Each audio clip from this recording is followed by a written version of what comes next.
Et tu disais quelque chose d'intéressant. Les gens le délaissent de plus en plus YouTube pour aller sur TikTok et réel.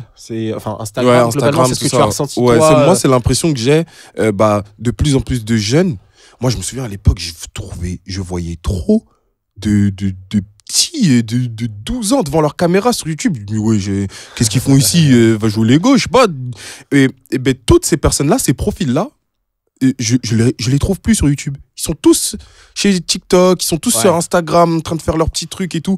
Et en plus, il y a ce truc où, quand on est petit, on est hyper actif, on a besoin de voir plein de trucs, plein de trucs. Quand t'as cet âge-là, t'as pas envie de t'arrêter trop longtemps sur une vidéo de 8 minutes. Ouais.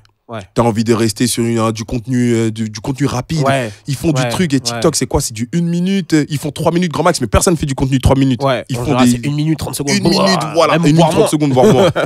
Et ils se le mangent et voilà, c'est à foison, foison. Et c'est pour ça qu'il y a on se rend compte que du coup, il y a plein de gens qui ont d'influenceurs sur TikTok et tout.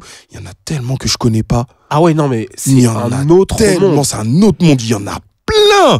Non mais mec, franchement, je me suis dit ces dernières années, et tu me l'as dit aussi, et tu me l'as fait remarquer, sur YouTube, c'est vraiment le contenu plus sérieux, plus long, etc.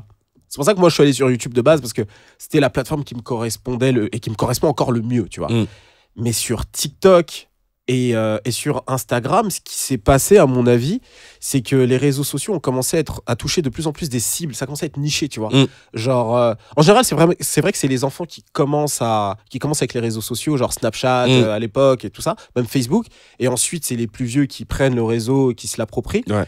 Mais là, dans le cas de TikTok, t'as l'impression vraiment, en tout cas pour le moment, tu vois, c'est vraiment les kids, tu vois, donc les jeunes entre 7 et 15 ans, ils sont chauds de fou là-bas. Et moi, je connais absolument personne là-bas. Ah, pareil. Et je me disais justement que j'allais me lancer sur TikTok parce que j'ai une idée maintenant, est-ce que je peux tenter là-bas? Mais c'est vraiment devenu des mondes fermés. Ouais. Genre, t'es sur TikTok, tu connais les influenceurs de TikTok. Sur Réel, t'as des influenceurs sur Instagram. Mais je vais te dire un truc, tu vas péter un câble. Là-bas, nous, on est personne. Ouais. Tu mets un commentaire quelque part et tout. Personne te calcule. Non mais alors mais moi je te disais déjà, moi mon audience c'est vraiment pas une audience de kids. Genre je te le disais, on l'a constaté. Genre si t'es en dessous de 18 ans, j'ai l'impression que tu me connais pas. Tu me connais pas, tu sais pas qui je suis. Tu vois, je suis juste un daron comme ça avec une beubare là qui marche. Et quand je vais sur TikTok, enfin je m'en rends bien compte qu'il y a personne, tu vois, qui va me connaître. Et j'ai vu que c'était le cas aussi pour plusieurs autres influenceurs. C'est vraiment les gens, ils sont dans leur monde, ils font leur truc. Et quand je vais sur la plateforme, je me dis waouh. Là, il y a tout à redécouvrir, tout à refaire, etc. Et sur Réel, Instagram, je trouve que c'est encore différent, tu vois.